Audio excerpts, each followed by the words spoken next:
জিনদের একদল কেন রাসূল সাল্লাল্লাহু আলাইহি সাল্লামের কাছে এসেছিলেন তা জানতে পারবেন এই ভিডিওতে।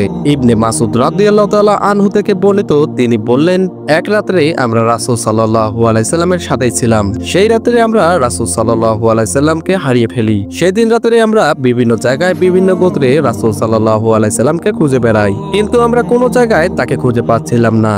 আমরা মনে করলাম রাসূল সাল্লাল্লাহু আলাইহি সাল্লামকে উধাও করা হয়েছে বা অপহরণ করা হয়েছে। সেই রাতটা আমাদের খুব খারাপ রাত হিসেবে কাটলো।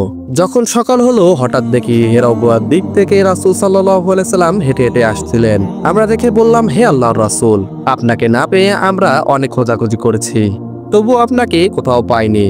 এরপর চিন্তার টেনশনে আমাদের রাতে খুব খারাপ কেটেছে। হে আল্লাহর রাসূল, আপনি কোথায় গিয়েছিলেন, আমাদের একটু বলুন।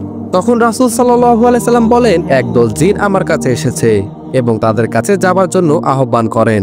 তাই আমি তাদের সাথে চলে গেলাম এবং আমি তাদের কাছে গিয়ে পবিত্র কোরআন পড়ে শোনালাম। এই কথা শুনে সাহাবীগণ বললেন, আমাদেরকে সেই স্থানে নিয়ে চলুন যেই স্থানে আপনি জিনদের সাথে ছিলেন। রাসূল সাল্লাল্লাহু আলাইহি সাল্লাম তখন সাহাবীদেরকে সেই স্থানে নিয়ে গেলেন। সাহাবীগণ সেই স্থানে গিয়ে জিনদের কিছু নিদর্শন সমূহ দেখতে পেলেন, যেমন আগুন জ্বালানোর চিহ্ন, খাবারের চিহ্ন, বসে থাকার চিহ্ন, এই সকল বিষয়গুলো দেখতে পেলেন। সাহাবারা তখন জিজ্ঞাসা করলেন, হে আল্লাহর রাসূল, জিনরা কি খাদ্য গ্রহণ করে বা জিনরা কি খাদ্য খায়? তখন রাসূল সাল্লাল্লাহু আলাইহি সাল্লাম উত্তরে বললেন, তোমাদের জন্য প্রত্যেক সেই হাড় যার উপর জবাই করার সময় আল্লাহর নাম নেওয়া হয়েছে, এবং তোমাদের পশুর গোবরসমূহ তাদের খাদ্য।